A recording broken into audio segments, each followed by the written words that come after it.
en este caso, los factores de riesgo, ¿no? Para completar acá la parte general, el factor de riesgo más importante para cáncer de testículo, Klittorquidis, es el factor de riesgo más importante. Pero también está la atrofia testicular, ¿no? El síndrome de Klinefelter, el paciente con VIH, ¿no? También son otros factores de riesgo para cáncer de testículo. Pero definitivamente el más importante es la Klittorquidis. En cuanto a lo que viene a ser el diagnóstico, el cáncer de testículo se va a presentar como un nódulo indoloro, un aumento del volumen escrotal indoloro, ¿correcto? Como es sólido, transiluminación negativa, ¿ya? Nódulo indoloro, transiluminación negativa. Entonces, en paciente con antecedente de Klittorquidia, debes pensar ¿en quién? En un cáncer de testículo. Evalúas con una ecografía testicular y marcadores tumorales. En la ecografía te van a decir nódulo, te pueden decir también microcalcificaciones, acuérdate, eso también sospecha cáncer, o marcadores tumorales, donde está el alfa-fetoproteína, el beta-HCG o el LDH. Esos son marcadores para el cáncer de testículo, alfa-feto, que también es para hepatocarcinoma, beta-HCG y LDH. Son los marcadores tumorales para el cáncer de testículo, ¿correcto? Muy bien. Y definitivamente es importante recordar la histología del cáncer de testículo, porque es muy variada la histología, ¿ya? Lo más frecuente es que derivan de las células germinales, ¿ya? Pero también hay cáncer de testículo que deriva del estómago. O sea, acá tenemos dos grupos. Y dentro del célula germinal tenemos el más frecuente que habíamos dicho en joven, que es el seminoma. Pero también tenemos los no seminomas, ¿verdad? Y dentro del estroma tenemos, por ejemplo, el de célula de Leydig, ¿ya? El de célula de Leydig como representante, ¿no? De el cáncer de testículo del estroma. Entonces, acá, ¿qué es lo que quiero que se recuerden? Bueno, que el seminoma es el más frecuente, ¿no? En comparación al no seminoma, pero el seminoma tiene buen pronóstico. ¿Por qué? Porque tiene una diseminación lenta por vía linfática y es radiosensible. En cambio, el no seminoma, su diseminación es rápida. Rápidamente, va a pulmón, va a hueso, por vía sanguínea. Y ojo, es radioresistente. El no seminoma es radioresistente.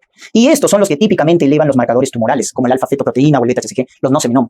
Ya acuérdate, el beta-HCG, por ejemplo, que se eleva por el coriocarcinoma, que es el no seminoma más letal que hay dentro del cáncer de testículo, el tumor de saco vitelino, o también llamado seno endodérmico, que eleva el alfa-fetoproteína. ¿Ya? Entonces, los no seminomas son los que tienen peor pronóstico, son radioresistentes, son los que típicamente elevan marcadores tumorales. Y los de célula de Leydig producen testosterona, y eso que va a producir pubertad precoz. Pubertad precoz. Por lo tanto, cuando te mencionen cáncer de testículo que produce pubertad precoz, eso es célula de Leydig, tumor de célula, que deriva del estómago, ¿no? Muy bien, en cuanto a tratamiento, recordemos, en el tratamiento del cáncer de testículo, ¿ya? El tratamiento quirúrgico es de elección, una orquiectomía radical, que complementamos con radioterapia si el tumor es seminoma, porque ya hemos mencionado que los seminomas son radiosensibles. Si es no seminoma, ya no puedes complementar, ¿verdad? Con radioterapia, si es no seminoma. Pero si es un seminoma, complementas con radioterapia. Esto es para el cáncer localizado. Para el cáncer avanzado, quimioterapia sistémica para el cáncer de testículo avanzado.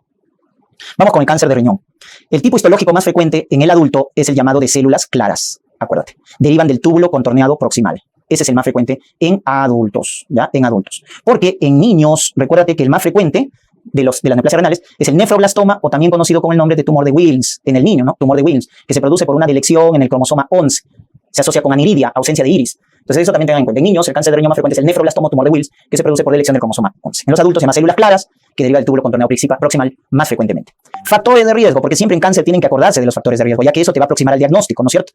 ¿Ya? Entonces, en el caso del cáncer de riñón, el factor de riesgo que deben acordarse, ¿no? Es, por ejemplo, paciente fumador, tabaco, paciente con obesidad, paciente con exposición a tóxicos como el cadmio, como el asbesto, ¿no? También son factores de riesgo, ¿ya? Tabaco, obesidad, cadmio, asbesto, y también factores de riesgo genéticos, como en el caso de la esclerosis tuberosa, ya que está asociado a cáncer de riñón, ya la esclerosis tuberosa. Muy bien. En cuanto a lo que viene a ser el diagnóstico del cáncer de riñón, recordemos la tríada clásica. ¿Cuál es esa tríada clásica para el cáncer de riñón? Hematuria. 2, dolor en flanco, y 3, masa palpable, ¿no es cierto? Masa palpable. Esa es la tríada para el cáncer de riñón. Hematuria, dolor en flanco, masa palpable, y otros datos ya adicionales como la presencia de un varicocele, recuerden, en el lado derecho. Un varicocele fijo o en el lado derecho nos debe hacer recordar de un tumor retroperitoneal, ¿no? Cáncer de riñón. Y se le llama el tumor del médico internista porque tiene un sinnúmero de síndromes paraneoplásicos, ¿ya? Entonces, ¿qué síndromes paraneoplásicos? Por ejemplo, el síndrome de Stauffer, que es el más frecuente cuando se altera el perfil hepático, aumento de bilirrubina, transaminasas, etc. ¿Ya? Es un síndrome paraneoplásico. El paciente tiene galactorrea por el aumento de la secreción de prolactina. El paciente tiene policitemia por el aumento de eritropoyetina. El paciente tiene hipertensión arterial por el aumento de renina, El paciente tiene síndrome de Cushing por el aumento de cortisol.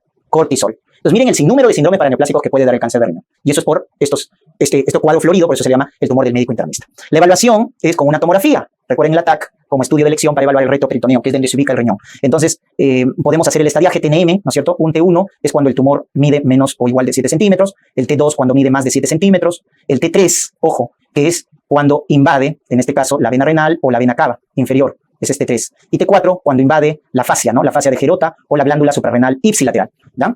Entonces ahí está el estadiaje, ¿no? T1 por el tamaño, menor o igual a 7 centímetros, T2 más de 7 centímetros, T3 vena renal, vena cava, T4 la fascia o la glándula suprarrenal.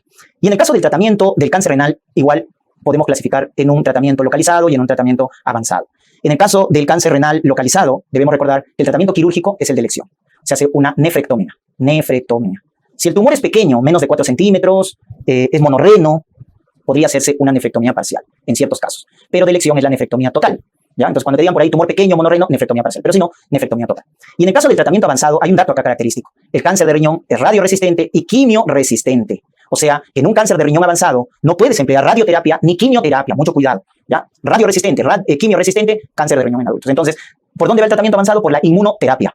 ¿Ya? Inhibidores, ojo, inmunoterapia, como inhibidores de la tirosinquinasa, donde está sunitinib, ¿ya? O inhibidores del factor de crecimiento endotelio vascular, como bevacizumab. Entonces, acuérdense de esos nombrecitos, sunitinib o bevacizumab, porque es la inmunoterapia que se da en cáncer de riñón avanzado, ya que la quimio y la radio no se indican, es resistente en el caso del cáncer de riñón avanzado. Y en el caso del cáncer de vejiga, que es el cáncer de urotelio más frecuente, porque cuando hablamos del urotelio podemos hablar de la pelvis, del uréter, ¿no? Ya hasta la parte proximal de la uretra. Entonces, y vejiga, ¿no? Entonces, cuando hablamos del urotelio, todas esas porciones, pelvis, uréter, vejiga, uretra, parte proximal. Entonces, el cáncer de urotelio más frecuente es el cáncer de vejiga. Y hay que tener en cuenta acá que el tipo histológico más frecuente es el de células transicionales. Así se llama, células transicionales, ¿ya? Luego está el epidermoide y luego está, en último lugar, el más raro, el adenocarcinoma. ¿Ya? El adenocarcinoma, en ese orden. Lo más frecuente, células transicionales, luego está el epidermoide y el adenocarcinoma. Y como se van dando cuenta, el factor de riesgo más importante, ¿cuál es? El tabaco. Ese es el factor de riesgo más importante. Pero acá también juega un rol la exposición a aminas aromáticas. Acuérdense de ese dato. Aminas aromáticas. Y por eso el factor ocupacional. Porque ¿dónde encontramos las aminas aromáticas? La encontramos en metalurgia, en caucho, ¿no? En plaguicidas, textilería. Entonces acá el factor ocupacional tiene que ver bastante, ¿no? Hay un parásito que se relaciona, por ejemplo, a cáncer de vejiga, de tipo epidermoide incluso, el eschistosoma. Cuidado, les pregunte. El eschistosoma, ¿no? Se relaciona con cáncer de vejiga, ¿no? De tipo epidermoide. La misma ciclofosfamida, también acuérdense. La ciclofosfamida está asociada también a cistitis hemorrágica y a cáncer de vejiga a largo plazo, ¿ya? Por eso, cuando se usa ciclofosfamida, acuérdense que se da un uroprotector llamado mesna. Y en lactantes, en recién nacidos, hay un factor de riesgo, que es la extrofia vesical. La extrofia vesical en los recién nacidos, ¿no? Predispone a cáncer de vejiga. ¿De qué tipo? El más raro, el adenocarcinoma. Ya tengan en cuenta esos datos. Pero definitivamente recuerden el más importante en adulto, tabaco, ¿no? Es el más importante. Luego está aminas aromáticas que da el factor ocupacional, ¿verdad? Muy bien. En cuanto al diagnóstico, recordemos que la hematuria es la sospecha clínica, ¿ya?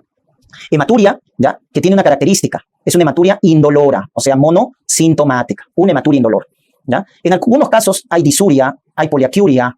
En el caso del carcinoma in situ, así se llama. En el caso del cáncer de vejiga in situ, hay los famosos síntomas irritativos, disuria, poliacuria. Pero lo más característico es la hematuria indolora, eso es lo más frecuente. Por eso cuando tenemos esos datos, debemos evaluar, ¿ya? ¿No? Porque esta es la clínica más frecuente, una hematuria indolora en un paciente fumador. Descartar cáncer de vejiga, ¿ya? Porque te lo van a poner en ese contexto. Entonces, ¿qué le pides? Le pides, ¿no es cierto?, un RTU de vejiga, ¿no? O sea, una citoscopía, ¿no? Más PAP de orina seriado. Así se evalúa un cáncer o una sospecha de cáncer de vejiga. Citoscopía más PAP de orina de forma seriada. La citoscopía más PAP de orina seriada. Muy bien, entonces eso deben tener en cuenta. Y el estadiaje, muy importante el estadiaje, ¿no? Justamente cuando se hace la citoscopía, encuentro la lesión, se hace la biopsia y veo el estadiaje. Porque hay un cáncer de vejiga superficial y hay un cáncer de vejiga profundo, ¿no? Entonces en el superficial está el famoso TA y está el famoso T in situ, que forman parte del T1, que es cuando invade mucosa.